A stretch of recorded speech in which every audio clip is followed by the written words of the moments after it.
안녕하세요. 저는 서울시 관악구에 거주하고 있는 36살 기혼 여성입니다. 제가 이렇게 청취자 여러분께 사연 보낸 이유는 연을 끊게 된 시댁 이야기를 들려드리고자 함입니다. 시댁에는 빚이 있었는데 남편이랑 제가 합심해서 빚을 다 갚았거든요. 말이 좋아서 같이 갚은 거지. 따지고 보면 제가 다 갚은 거나 다름없습니다. 그렇게 아무런 대가 없이 빚을 다 갚자마자 시모가 얼굴색을 싹 바꾸고는 뒤늦게 시어머니 노릇을 바라더군요. 빚 갚을 동안은 미안해서 어쩔 줄 모르며 쩔쩔매더니 이제 다 갚았다고 본인을 떠받들라고 살라고 했습니다. 안 하던 제사까지 지내라고 하지를 않나 별의별 트집을 다 잡으며 뒤늦게 시어머니 노릇하려고 하길래 저 대신 남편이 상황 정리를 싹 해줬어요. 그 덕에 현재 시댁과 연 끊고 편하게 지내고 있습니다. 이게 불과 얼마 전 일이에요. 아직도 기가 막히네요.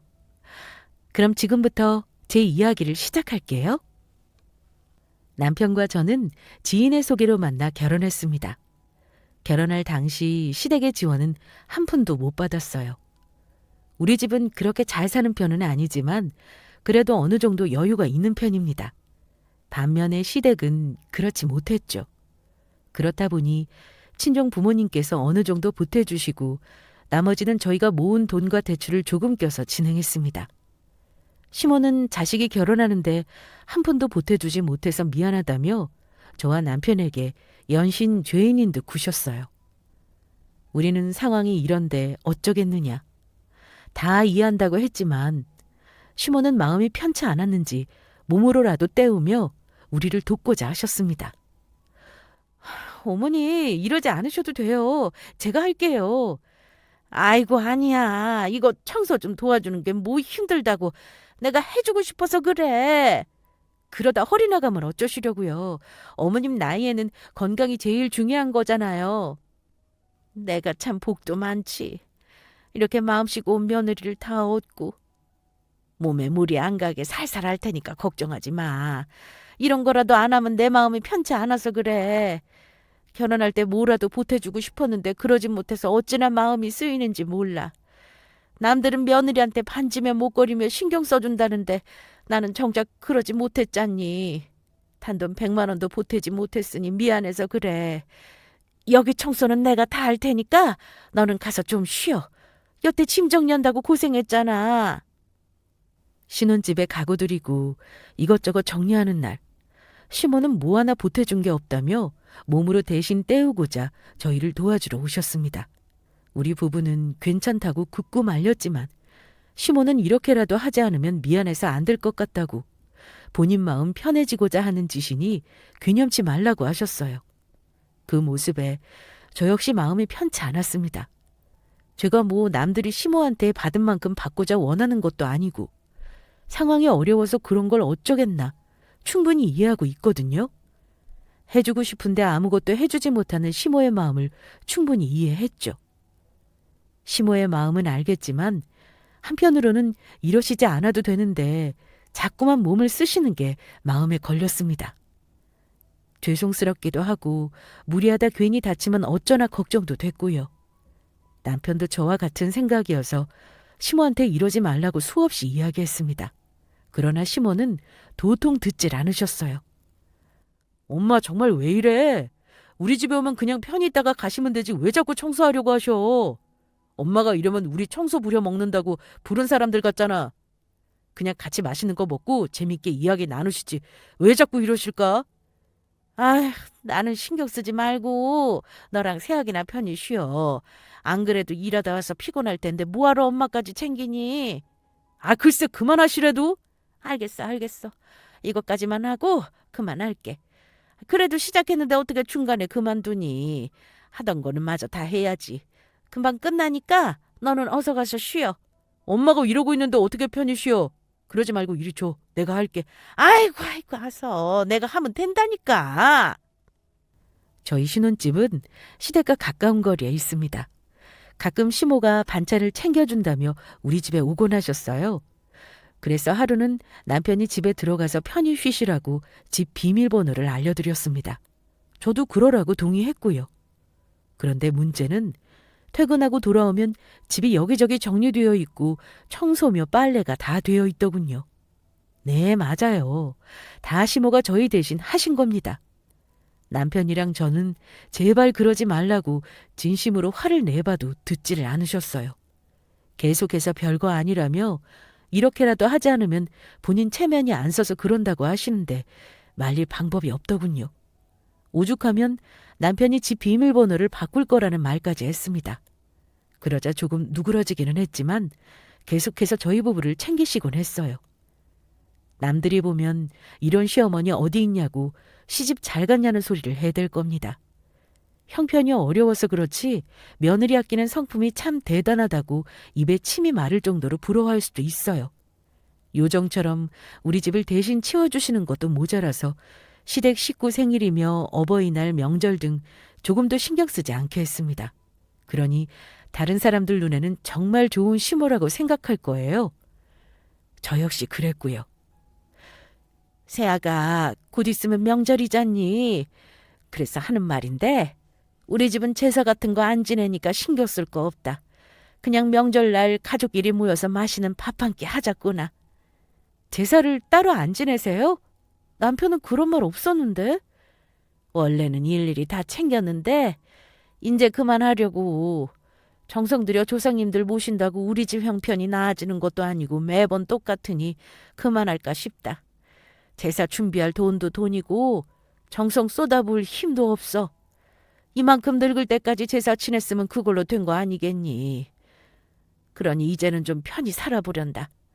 원한다면 명절 때 친정집에 다녀와도 되고.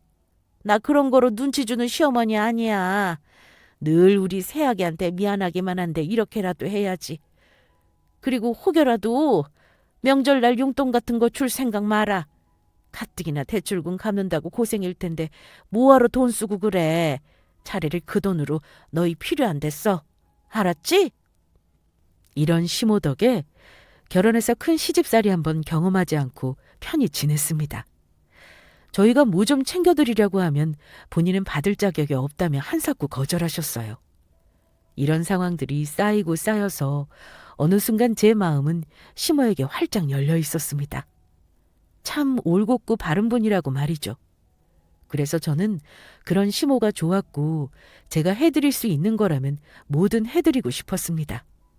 그러던 어느 날 결정적으로 시모에게 문제가 하나 생기게 되었어요. 자기야, 요 며칠 어머님이 집에 안 오시네? 반찬이다 뭐다 맨날 챙겨주시더니 연락도 잘 안 받으시고 무슨 일 있으신 거 아니야? 아, 그러네. 일 때문에 정신이 없어서 잘 몰랐어. 자기 말 듣고 보니까 요즘 엄마가 집에 오신 지 한참 됐네. 내가 한번 연락해 볼게. 하루가 멀다 하고 저희 집에 와서 이것저것 살림을 도와주시던 시모. 그런 시모가 며칠 동안 집에 들르지 않았습니다. 연락도 통 없으셨어요. 무슨 일이 있나 싶어서 남편에게 말했더니 남편 역시 잘 모른다고 하더군요. 제가 먼저 몇 번이고 전화를 해봤는데 도통 받지를 않으셨거든요. 그래서 남편에게 걱정된다고 했더니 남편이 대신 연락해본다고 했습니다. 그리고 얼마 뒤 남편 역시 시모와 연락이 안 된다며 아무래도 안 되겠다고 직접 시댁에 가본다고 했어요.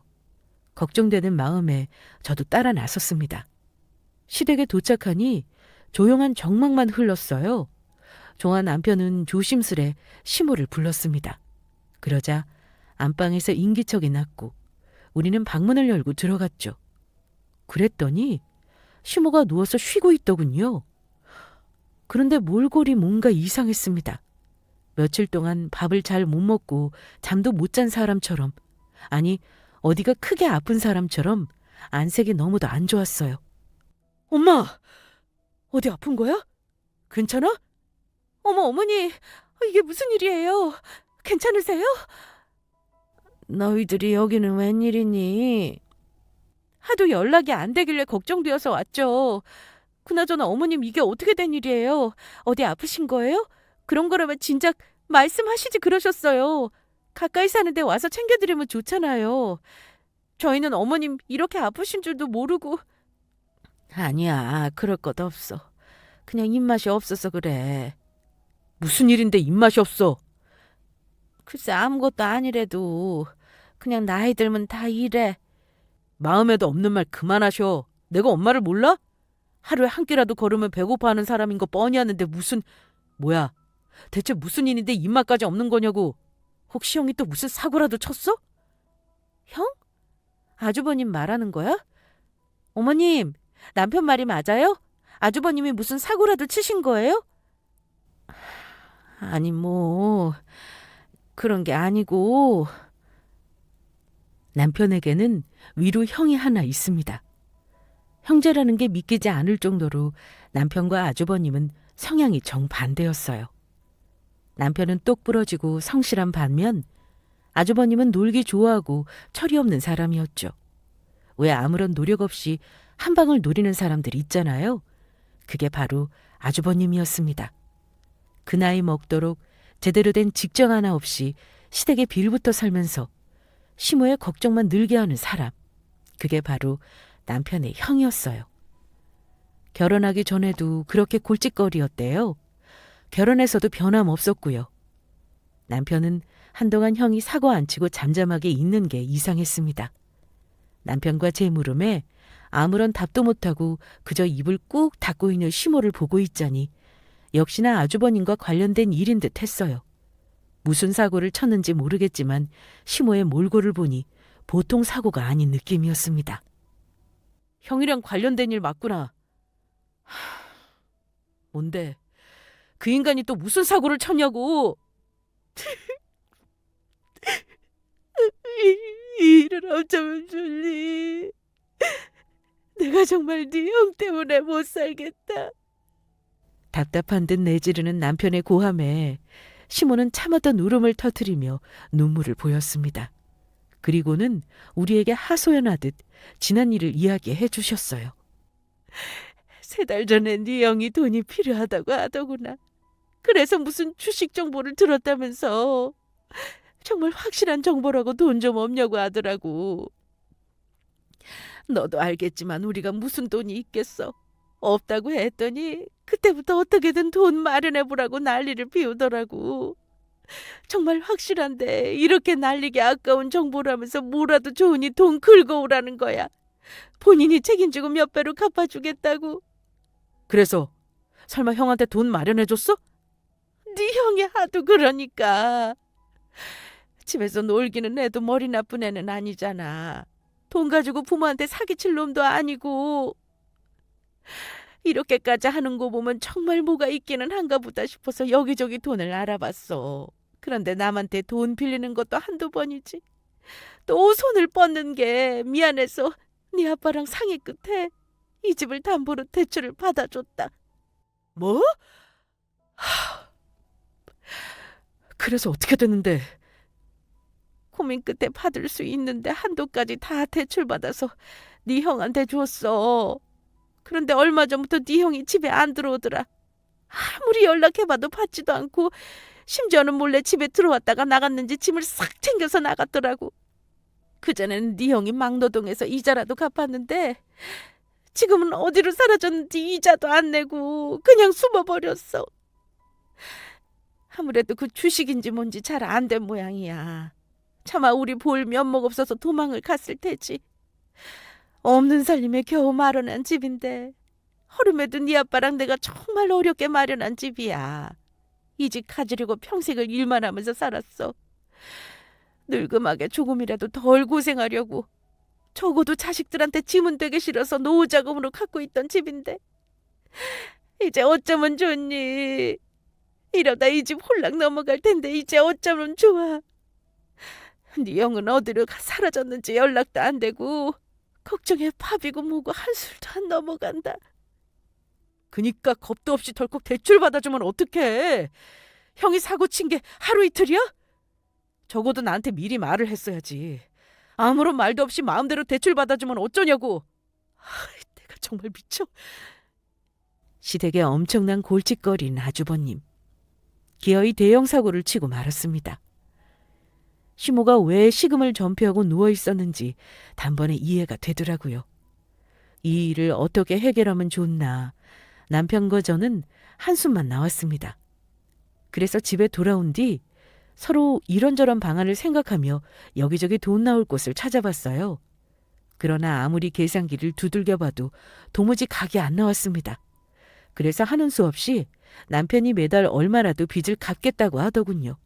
물론 그걸 제가 이해해주기만 한다면 말이죠. 자기가 갚는다고? 그걸 자기 혼자 매달 어떻게 갚으려고? 허리띠 졸라매고 살아봐야지 뭐. 투잡을 뛰던 내 용돈 다 들이붓던 어쩔 수 없잖아.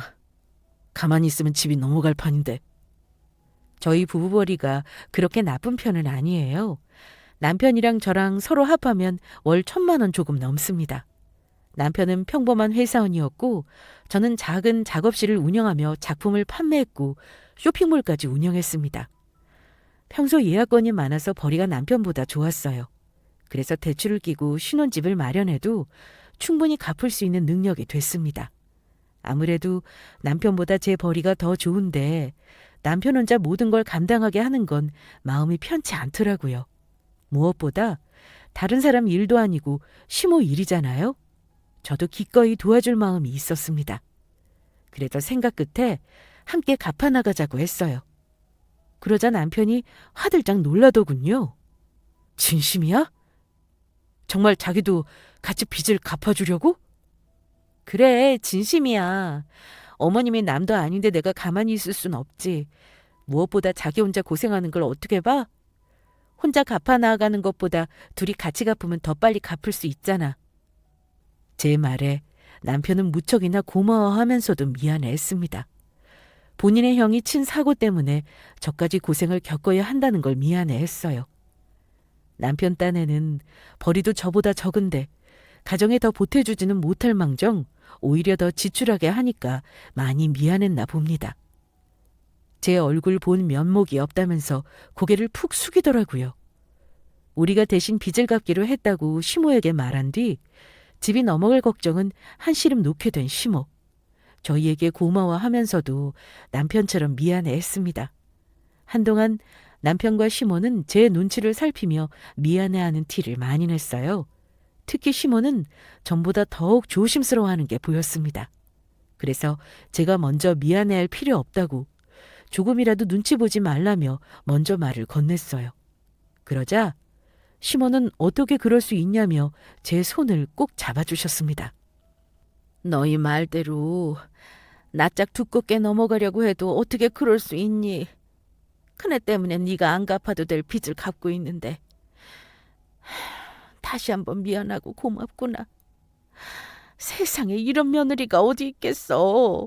그냥 모른 척하고 넘어가면 그만인데 아들이랑 같이 갚아준다고 힘을 모아주니 말도 못하게 고마워서 눈물이 앞을 가리는구나. 더군다나 시집 올 때 뭐 하나 해준 것도 없는데 어깨에 짐 만지게 해서 어찌나 미안한지. 내가 앞으로 더 차라마. 안 그래도 저희를 잘 챙겨주시고 하나뿐인 며느리라고 예뻐해 주시는데 여기서 더 어떻게 잘하시냐면서 괜찮다고 했습니다.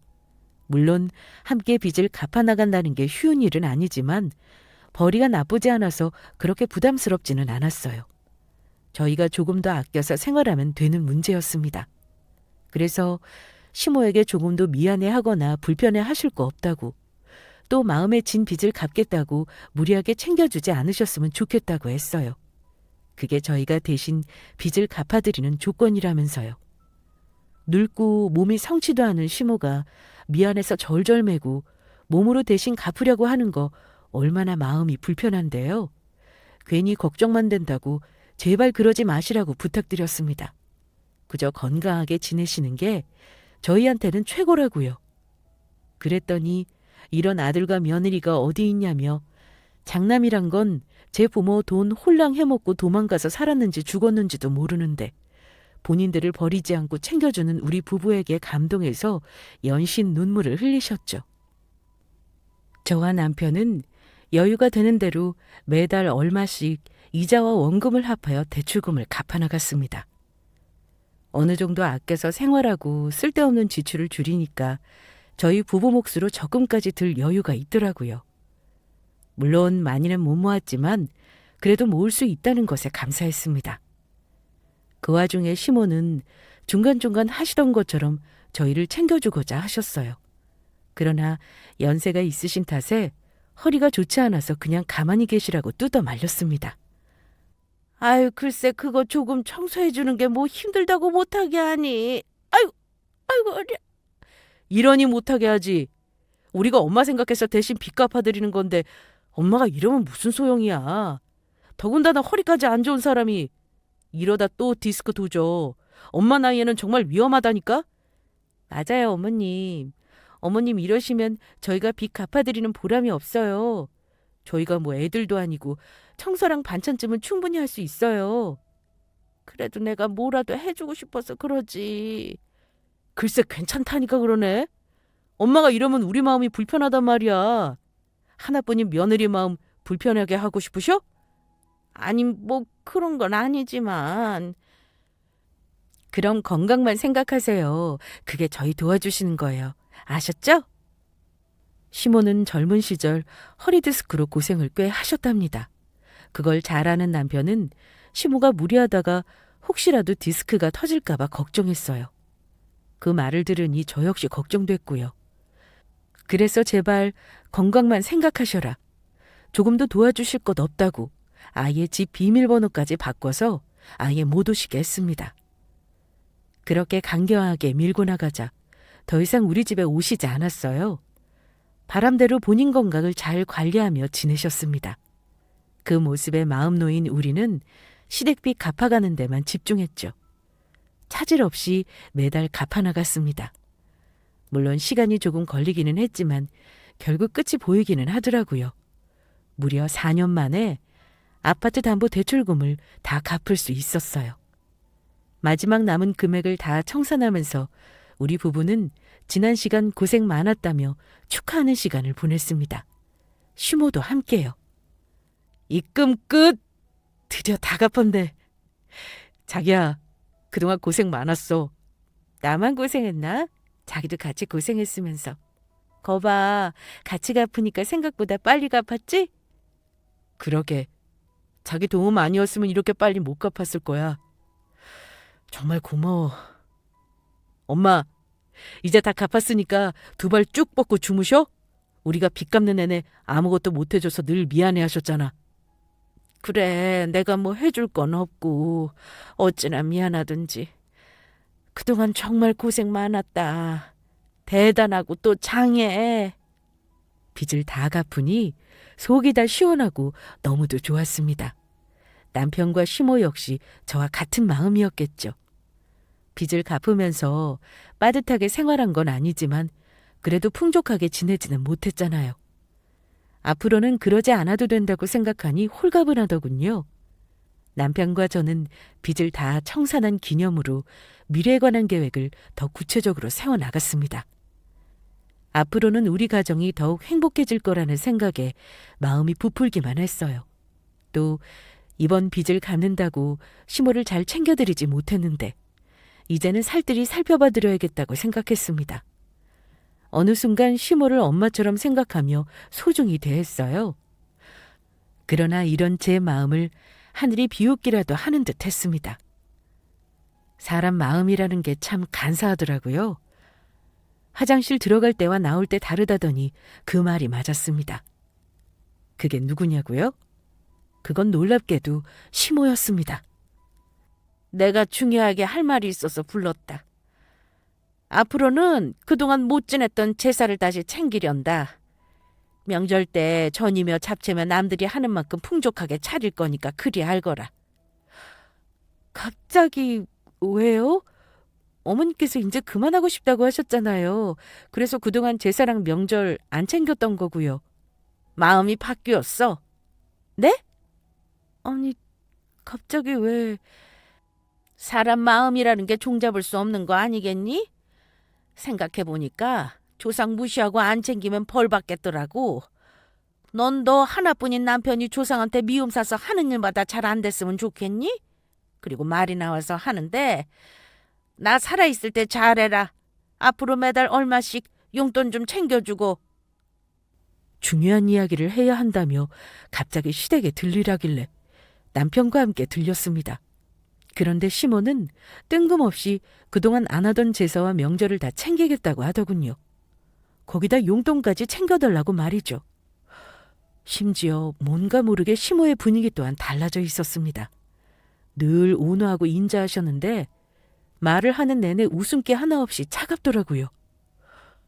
갑자기 무슨 바람이 불어서 이러시는 걸까 종잡을 수가 없었습니다. 어머니, 혹시 무슨 일 있으세요? 일은 무슨 일? 그런 거 없다. 왜? 하기 싫어서 그러냐? 아니, 그런 게 아니라 여태 안 하던 걸 갑자기 하라고 하시니 조금 의아해서요. 말했잖아.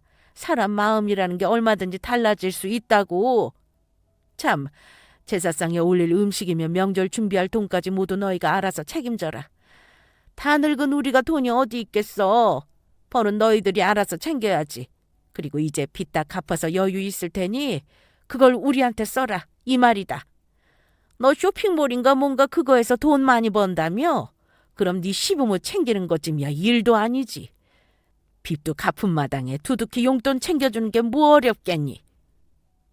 그건 그렇지만 낯설어서 당황스럽네요. 뭐가 말이냐?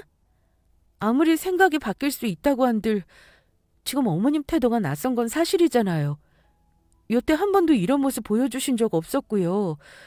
늘 해준 게 하나도 없어서 미안하다고 챙겨주시려고만 하셨지 먼저 해달라고 말씀하신 적 없으시잖아요. 너 말에 가시가 있는 듯하다. 그래서 앞으로도 뭐 해달라고 하지 말고 조용히 있어라. 뭐 이거냐? 그런 뜻이 아니라 아니기는 뭐가 아니야.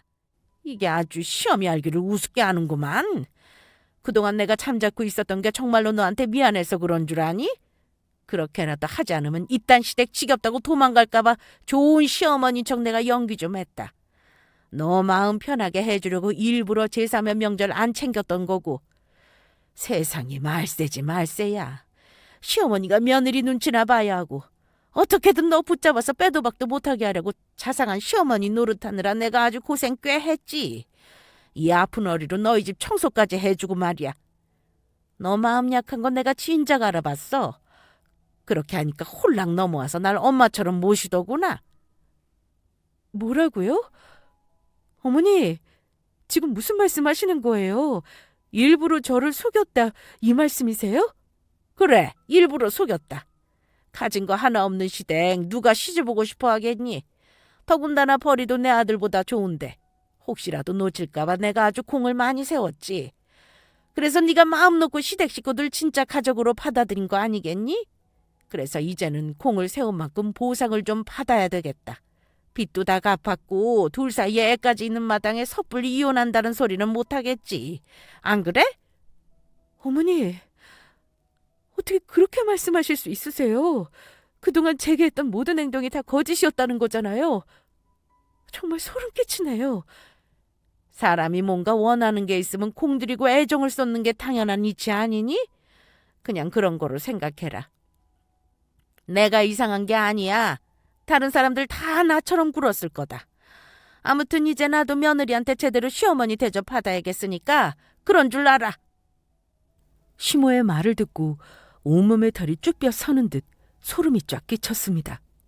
저는 정말 진심으로 시모를 엄마처럼 생각했고 그랬기 때문에 빚까지 갚으면서 희생했던 건데 그게 다 거짓이었다니 믿을 수 없을 정도로 충격을 받았어요. 물론 남편도 마찬가지였죠. 본인 엄마가 이런 사람인 줄 몰랐다면서 저보다 더 놀란 표정을 지었습니다. 자신한테는 마냥 자상하고 좋은 엄마여서 며느리한테도 당연히 좋은 시어머니가 될 거로 생각했대요. 그런데 이제 빚도 다 갚았고 우리 사이에 아이까지 있으니 더 이상 두 얼굴을 숨길 필요가 없다는 시모에게 큰 상처를 받은 듯 하더군요. 그래서 어떻게 이럴 수 있냐면서 저 대신 남편이 따지고 들었습니다. 그러자 시모는 여태 고생해서 키워준 부모 앞에서 아내 편을 드는 거냐며 노발대발하셨어요. 저는 너무 큰 충격을 받아서 눈물만 흘렀고 남편은 어떠한 말을 해도 시모가 인정하지 않자 더 이상 말을 하지 않았습니다. 결국 집으로 돌아온 우리 부부는 한동안 여운이 가시지 않았죠. 그동안 시모에게 속았다고 생각하니 너무 소름 끼치고 분했습니다. 날 이용하는 줄도 모르고 좋은 시모라고 생각하며 모셨으니까요. 그래도 불행 중 다행이라고 해야 하나요? 비록 시모는 두 얼굴을 가진 사람이었지만 남편만은 진실한 사람이었습니다. 본인 엄마의 잘못을 인정하고 제게 너무도 미안해 했으니까요. 저렇게 생각하고 나올 줄은 꿈에도 몰랐다면서 본인이 받은 충격보다 제가 받은 충격을 더욱 신경 쓰고 챙겼습니다. 자기한테 정말 미안하다. 엄마가 저런 분인 줄 몰랐어. 나도 이렇게 충격인데 자기는 오죽할까. 우리 가족한테 크게 실망했지? 내가 미안해. 대신 사과할게. 자기가 사과를 왜 해? 잘못한 건 어머님인데. 그래도 내 엄마잖아. 그런 엄마를 둔 내 잘못도 있지 뭐. 앞으로 어떻게 하면 좋겠어?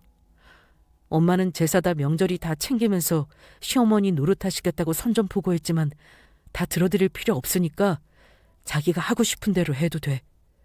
난 뭐든 자기가 하자는 대로 따를게. 엄마는 자기한테 그럴 권리 없어. 아무리 시어머니라고 해도 그동안 자기가 희생하며 헌신한 걸 잊으면 안 되지. 우리 엄마랑 연을 끊고 평생 안 보고 싶다면 그렇게 해도 돼. 나는 상관없어. 남편은 전적으로 저를 배려해주며 원하는 대로 들어주겠다고 했습니다. 그 말을 들으니 참 고맙더군요. 아무리 본인 엄마가 잘못했어도 연 끊고 지내도 된다고 쉽게 말할 수는 없는 거잖아요. 그 말을 들으니 덕분에 생각이 빨리 정리됐습니다. 시모한테 크게 배신당했다고 이용당한 마당에 앞으로 어떻게 잘 지내겠나요? 시어머니라고 떠받들 자신도 없었습니다. 저는 시댁과 연을 끊고 지내는 쪽으로 마음을 굳혔어요. 남편도 마음 같아서는 확 연을 끊고 싶지만 어디 그게 쉽나요? 아무리 못나도 부모는 부모잖아요. 본인이 어느 정도 용서가 될 때까지 연락 안 하고 지내다가 나중에 다시 왕래하든 하겠다고 했습니다. 언제가 될지는 몰라도 당분간은 보고 싶지 않다고 했어요. 그렇게 우리 부부는 시모에게 큰 상처받고 마음의 문을 굳게 걸어 잠그게 되었죠. 그러던 어느 날이었습니다. 그냥 이렇게는 절대 못 참아. 나랑 어디 좀 가자. 어디를? 나 지금 할 일이 좀 있는데. 나중에 급한 일이야. 무슨 일인데 그래? 내가 지금 누구를 만나고 온 줄 알아? 오랜만에 형 친구를 만났는데 글쎄 형이랑 엄마가 둘이서 짜고 우리를 이용해 먹었더라고. 뭐? 그게 무슨 소리야? 알아듣게 설명해봐. 우선 엄마 집으로 가자. 가면서 이야기할게. 시모 일로 상처받기는 했지만 우리 부부는 서로를 의지하며 잘 이겨내고 있었습니다. 그러던 중 남편은 형의 친구를 우연히 만나게 되었고 도망가서 어디 있는지 모르는 형의 소식을 듣게 되었답니다. 그런데 여기서 놀라운 건 쫄딱 망해서 도망간 형이 글쎄 좋은 아파트에서 잘 살고 있다는 거예요. 어떻게 된 건가 싶어 몰래 뒤를 캐보니까 이 모든 게 시모와 형이 함께 꾸민 일이라는 걸 알게 된 겁니다. 일도 안 하고 놀고만 있는 백수 장남이 너무 안타까웠던 시모는 아파트라도 한 채 쥐고 있으면 결혼할 여자가 생길까 싶어서 고민하다가 아파트 담보대출 받아서 저희한테 대신 갚게 하고 그 돈과 다른 돈을 합쳐서 몰래 아파트를 장만했던 거였어요. 그것도 장남 명의로 말이죠. 우리는 다 망해서 도망간 사람이라 굳이 찾을 생각을 안 했습니다. 앞에 나타날 면목 없을 텐데 억지로 찾아서 끌고 와봤자 좋을 필요가 없다고 생각해서 스스로 나타나기만을 기다렸어요. 그만큼 시모와 아주버님을 배려했던 건데 두 사람 손에 놀아났다는 사실을 알고 나니 참을 수 없이 화가 났습니다. 그래서 남편이 씩씩거렸던 거구나 단번에 이해할 수 있었어요. 남편은 시댁으로 가기 전에 어떤 서류를 하나 챙겼습니다. 그게 뭐냐고 물었는데 가면 알 거라고 하더군요. 잠시 후 우리는 시댁에 도착했고 시모를 보자마자 남편이 따지고 들었어요. 너희가 여긴 웬일이냐? 우리 싫다고 영 끊자고 하더니 왜? 다시 생각해보니 잘못됐다 싶어? 하긴 너희가 사람이라면 그럴 수 없지. 어디 부모 자식 간의 천륜을 끊는다고 난리야. 너도 그래. 며느리란 것이 어디 시부모를 안 보고 살겠대? 하여간 괘씸한 것들. 이렇게 찾아온다고 내가 쉽게 용서할 것 같아? 어림도 없어. 앞으로 너희들 얼마나 잘하는지 두고 보련다. 두고 볼 필요 없어. 다시 잘 지내보자고 온 거 아니니까. 엄마한테 직접 확인하고 싶어서 온 거니까. 형이랑 연락하고 지내지? 집도 왕래하고. 얘가 무슨 소리를 하는 거야? 네 형 도망가서 연락도 안 되는 거 몰라? 나 다 알아보고 왔어. 형이랑 연락하고 지내고 심지어 왕래하는 것도 다 안다고. 형이 어디 사는지도 알아. 언제 형 명의로 아파트 한 채 사줬을까? 그것도 엄마가? 뭐? 그 아파트 우리가 해준 돈으로 사준 거지? 시세 알아보니까 얼추 우리가 갚은 금액이랑 비슷하더라. 거기서 엄마가 조금 더 얹어서 마련해줬겠지. 놀고 먹는 놈이 뭐가 예쁘다고. 우리한테 거짓말까지 해가면서 집을 마련해줬어? 그것도 모르고 우린 빚 갚겠다고 4년을 허비했어. 네가 그걸 어떻게... 정말 남편 말이 사실이에요? 소름 돋는 걸 넘어서서 무섭기까지 하네요. 어떻게 저희한테 이러실 수 있으세요? 그래놓고 이제 와서 시어머니 노릇을 하겠다고요? 양심이란 게 있어요? 그래, 알아버렸다면 뭐 할 수 없지. 어떻게 알았는지는 모르겠지만 이렇게 된 거 인정하마. 네가 한 말이 맞아. 우리가 작정하고 속였다. 그런데 그게 뭐 그렇게 죽을 죄를 진 것도 아니잖아. 여유 없는 애들한테 그랬다면 죽을 죄였겠지만 너희 그 정도로 어렵게 사는 것도 아니잖니. 속인 건 미안하게 생각해. 그렇지만 오죽하면 그랬겠어. 너 툭하면 하나뿐인 네 형 놀고 먹는 거 보기 싫어했는데 집 한 채 장만하게 돈 좀 보태달라고 하면 순순히 줬겠어? 그렇다고 거짓말까지 하면서 속이는 건 아니지. 이건 엄연히 사기야. 사기는 무슨... 가족끼리 그런 것도 하나 이해 못해줘? 네 형 취직도 못하고 집에서 놀고 먹고 있는데 이러다 직장도 못 가고 결혼도 못해. 혼자 늙어 죽었으면 좋겠어? 취직은 못해도 집은 한 채 있어야지. 그래야 결혼도 하고 가정 꾸릴 거 아니냐. 다 너희 형을 위한 일이었다. 나쁜 의도로 그런 게 아니니까 좋게 이해해라. 이걸 어떻게 좋게 이해해? 그래, 막말로 나는 내 가족이니까. 못난 부모 밑에서 태어나 못난 형 때문에 벌어진 일이라고. 나 자신을 탓하며 살 수 있어. 그런데 내 아내는 무슨 죄야? 이 집에 시집 왔으면 쟤도 우리 가족이고 식구야. 그럼 받아들여야지 뭐 별 수 있어? 그러게 뭐하러 이런 집으로 시집을 해? 다 네가 좋으니까 온 거 아니겠냐고. 다 본인 팔자야. 능력 있고 돈도 잘 버는데 그 정도 돈이 뭐라고 이 난리야? 너 너무 서운하게 생각하지 마. 시집 올 때 안 한 혼수 마련해왔다고 생각해라. 혼수요? 제가 알고 혼수에 오는 거랑 속아서 돈 준 거랑 같나요? 그건 다른 개념이죠. 어머님은 본인 아들까지 속이는 것도 모자라서 며느리인 저도 속이셨어요. 정말 소름 끼치고 지난날이 후회돼서 미칠 지경이라고요. 저는 어머님이 정말 좋으신 분이라고 생각했어요. 그래서 제 친엄마처럼 모시고 싶었고 앞으로도 쭉 그렇게 해드리고 챙겨드리고 싶었어요. 그런데 어머님께 실컷 이용당하고 소나기에 놀아났네요. 그래서 또 참을 수가 없어요. 어디서부터 거짓이고 연기인지 분간이 안 돼요. 그동안 어머님을 잘 알고 있다고 생각했는데 그게 다 거짓이었잖아요. 처음부터 이럴 계획으로 잘해주신 거죠? 완전히 마음 놓고 잘 지내게 됐다 싶었을 때 아주버님이 돈 날려먹고 도망갔다고 거짓말하신 거잖아요. 정말 대단하시네요. 이렇게까지 해서 백수인 장남 기세 세워주시고 싶으세요? 아직 제 아들은 어리지만 저는 어머님처럼 그렇게 키우지 않을 거예요. 적어도 그게 엄마로서 마땅히 할 일은 아니라고 확실히 알겠네요. 남편은 어떨지 모르겠지만 저는 앞으로 어머님 보고 싶지 않아요. 어떠한 연락도 하지 말고 찾아오지도 마세요. 저도 어머님 없다고 생각하고 살 거예요. 뭐야? 나도 마찬가지야. 처음에는 부모 자식 간의 연을 어떻게 끝나 싶었는데 지금 생각해보면 못할 것도 없을 것 같아. 자식 속이고 받은 돈으로 아파트까지 산 엄마도 있는데 나라고 못하겠어? 독하게 끊어낼 거야. 그 전에 받을 건 받아야겠어. 이거! 남편은 출발하기 전 챙긴 종이를 꺼내서 시모에게 건넸습니다. 시모는 이게 뭐냐고 받아서 들더니 이내 덜덜 떨리는 손으로 한껏 구겨서 던지더군요. 저는 대체 뭐길래 그러나 싶어서 구겨진 종이를 펼쳐서 살펴봤어요. 그런데 그 종이는 그동안 우리가 갚은 돈의 금액과 돌려달라고 요구하는 문서였습니다. 지금 이게 뭐 하는 짓이야? 이미 집 사느라 다 쓴 걸 어떻게 달라고? 그거 너희가 먼저 갚아주겠다고 준 돈이야. 내가 도와달라고 한 적 없다. 좋은 의도로 도와준 건 맞지. 그런데 애초에 작정하고 우리를 속였잖아. 아까도 말했어. 그건 사기라고. 그러니 우리는 이 돈 꼭 받아내야겠어. 약속한 기한 내에 돌려주지 않으면 법적으로 대응할 거야. 이미 증거도 확보했어. 그동안 우리가 엄마한테 입금한 돈 내역, 그리고 지금 내 폰으로 녹음 중이야.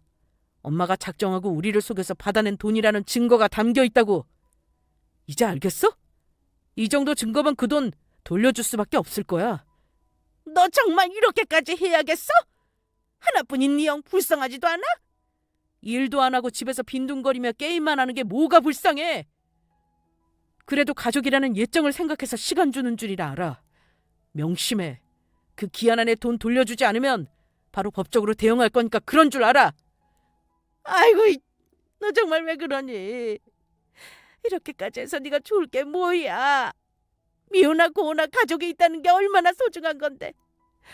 그래, 엄마가 잘못했어. 미안하다. 이렇게 사과할게. 그래도 네 형인데 네가 챙겨야지 누가 챙기니? 안 그래? 난 그딴 형 둔 적 없어. 챙길 거면 엄마나 실컷 챙겨. 장담하는데 엄마도 언젠가는 형한테 제대로 뒤통수 맞을걸? 장담하는데 그러고도 남을 놈이야. 나중에 크게 후회하기 전에 엄마도 정신 차려. 아들로서 해드리는 마지막 경고니까 잊지 말고. 우린 이만 가볼게. 그 기한 안에 집 처리하고 돈 입금해줘. 그럼 법적 대응은 없을 거야. 그 말을 끝으로 남편과 저는 시댁을 나왔습니다. 시몬은 어떻게든 우리의 마음을 돌려보려고 갖은 노력을 다했어요. 눈물 범벅인 얼굴로 계속해서 타이르고 붙잡고 궁지에 몰리니까 평소 제가 알고 있던 시모의 모습이 보이더군요. 약한 척하면서 동정심을 유발하는 그런 표정과 말투. 물론 그것도 위기를 벗어나기 위한 연기였겠죠. 작정하고 우리를 속였지만 법적으로 대응할까 봐 무섭기는 했나 봅니다. 남편이 한다면 하는 성격인 걸 잘 알기 때문에 서둘러 집을 내놓고 다시 우리에게 돌려줬습니다. 그렇게 그 돈을 돌려받으면서 우리는 시댁과 완전히 연을 끊게 되었어요. 당연히 받아야 하는 돈이지만 졸지에 꽁돈 생긴 기분입니다. 이 돈은 우리 가정을 위해서 사용하려고요. 철저히 시댁을 외면하면서 말이죠. 그럼 지금까지 저의 긴 사연 들어주셔서 감사합니다.